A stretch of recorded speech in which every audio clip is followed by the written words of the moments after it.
Boa noite a todos. Para que possamos iniciar a palestra de hoje, por favor, fechem os olhos. Nós agradecemos, amado Senhor, por estarmos todos reunidos em Seu nome. Que possamos estar pensando no amado Mestre Jesus, nos envolvendo com as energias salutares que os amigos espirituais nos enviam neste momento. Lembrando de Jesus, cheio de luz, cheio de amor, nos unimos ao plano espiritual que nos acolhe e nos inspira. E que eu possa receber as inspirações do plano maior, vindos do meu mentor Erasmo Gurgel. Graças a Deus, graças a Jesus. E agora sim, a palestra de hoje tem como tema o Sermão do Monte. Esta é a primeira parte. Nós iniciamos com o livro O Redentor, de Edgar Armond.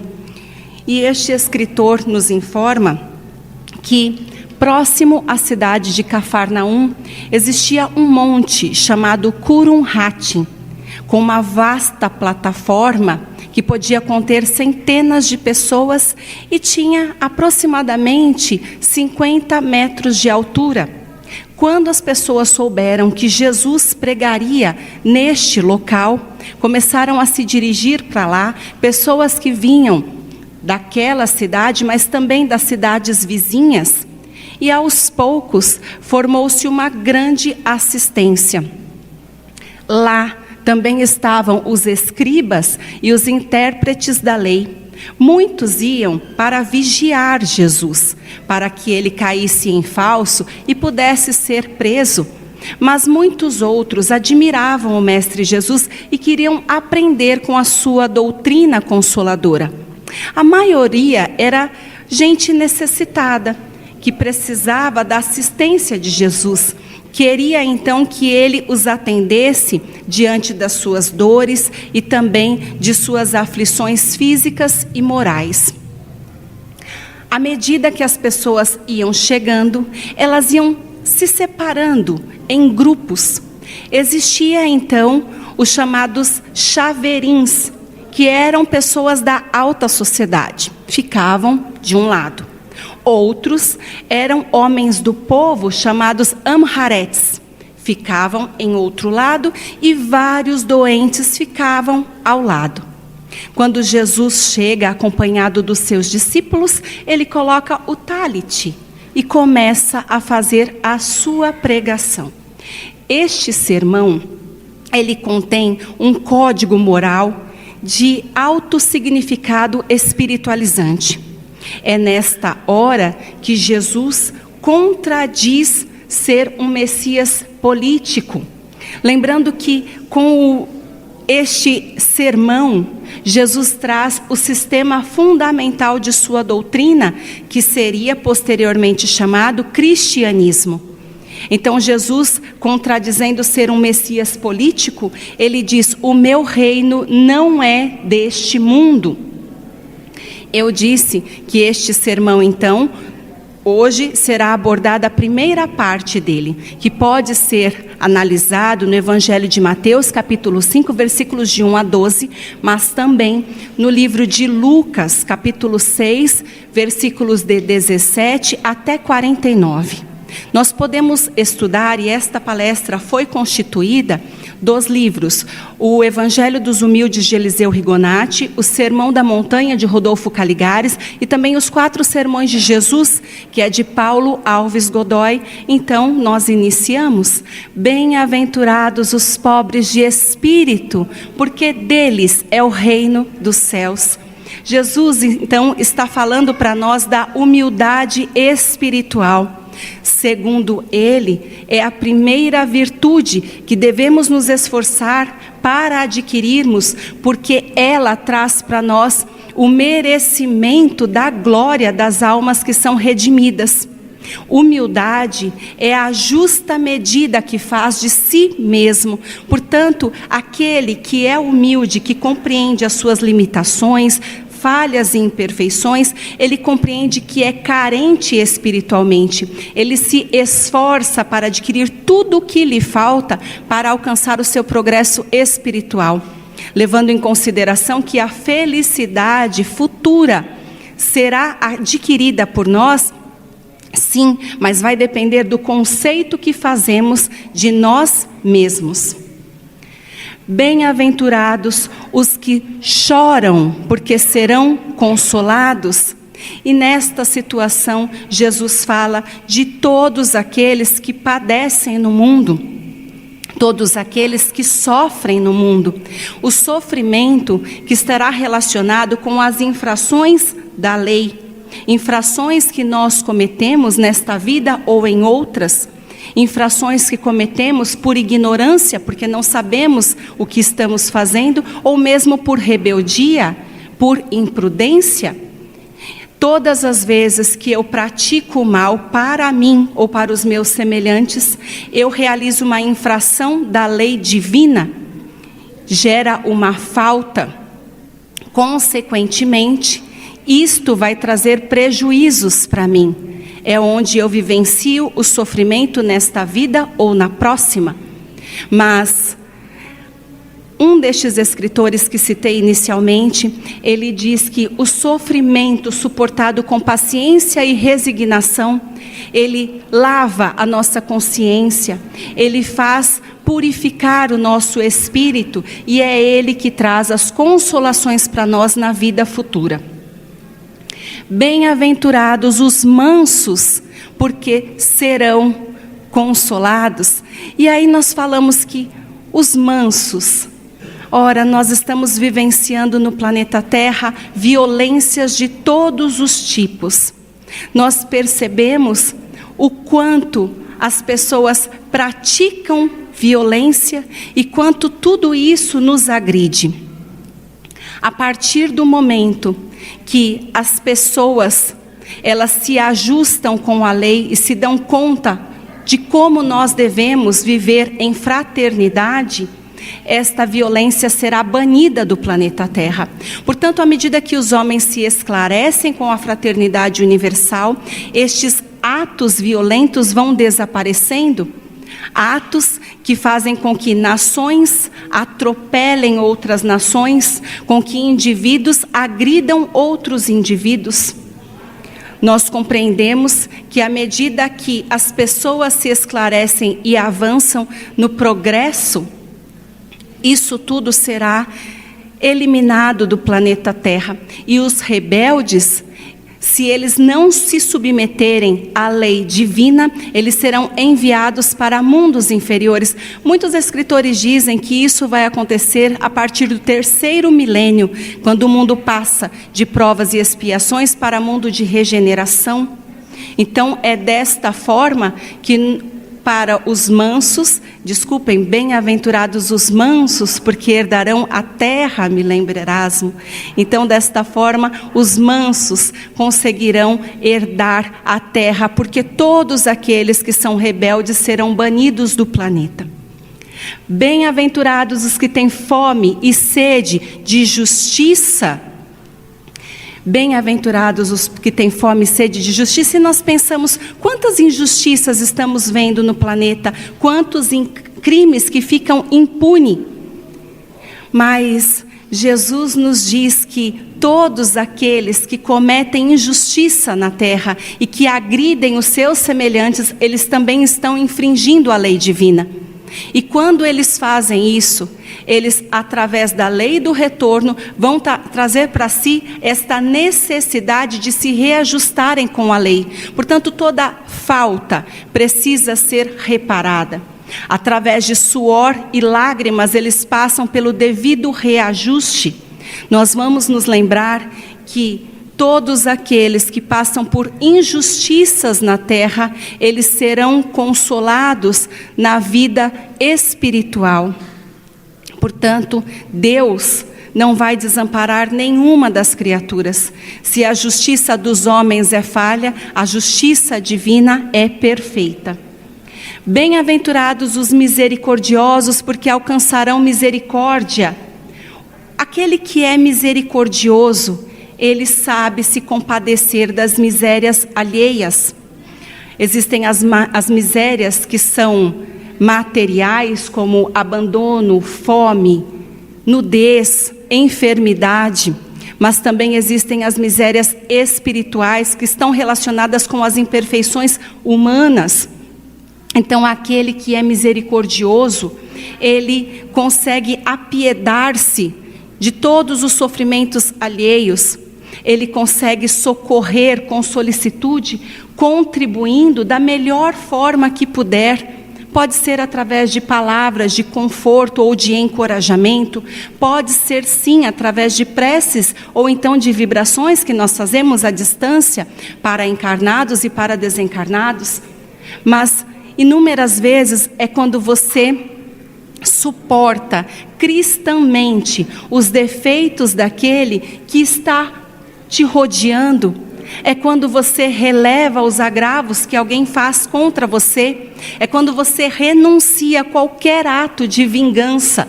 É quando você se coloca pronto para servir em qualquer ocasião. E aí nós dizemos: bem-aventurados os limpos de coração, porque eles verão a Deus. Nós temos sim muitas impurezas de coração, que podem ser malícia, orgulho, egoísmo. Todas as falhas morais são impurezas de coração. Nós precisamos limpar os pensamentos vulgares, as nossas palavras que são agressões ao próximo, aqueles atos, pequenos atos de desonestidade, que é quando você recebe um troco que foi dado por engano, mas você não corrige o erro. Então, todos nós realizamos pequenos atos maldosos que são impurezas no nosso coração. Nós precisamos nos refazer, estarmos então de posse de uma consciência espiritual. É quando nós nos libertamos destas ilusões da matéria, é quando nós estamos diretamente ligados às verdades do plano maior.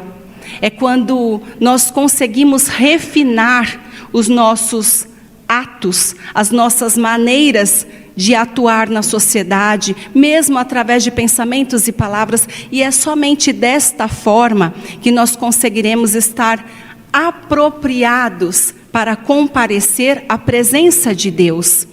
É desta maneira que um dia nós teremos a ventura de ver Deus face a face, a exemplo de Jesus, que conseguiu ver Deus face a face. E nós dizemos então: bem-aventurados os pacíficos, porque eles serão chamados filhos de Deus. Os pacíficos, Jesus disse pouco antes de morrer: a paz vos dou, a minha paz vos deixo. Para que a paz se estabeleça dentro de nós, é necessário que estejamos em condições de receptividade desta paz. O que quer dizer que nós devemos extinguir orgulho, egoísmo e qualquer sentimento inferior que pode estimular discórdias e lutas. Nós precisamos desenvolver esta paz, porque senão nós sempre estaremos agitados, descontentes, em desarmonia com tudo e com todos. Num destes livros, eu consegui encontrar uma frase que achei muito pertinente, porque o escritor diz que nós precisamos nos esforçar para adquirirmos a pacificação individual, e ainda afirma: bem-aventurados aqueles que num esforço para desenvolver-se pessoalmente consigam encontrar o seu Jesus interno. E é lógico, meus irmãos, que quando nos esforçamos para compreender o Evangelho, é como se estivéssemos conhecendo Jesus. Conhecer Jesus é absorver a sua doutrina e todos os seus princípios. É conseguir colocar em prática a reforma íntima, porque nós temos a certeza do que não podemos fazer na sociedade, de como devemos agir.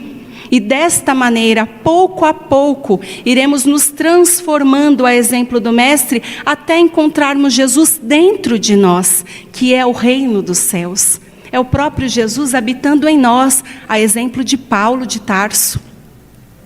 Mas, continuando as bem-aventuranças, bem-aventurados os que padecem em nome da injustiça, porque deles é o reino dos céus.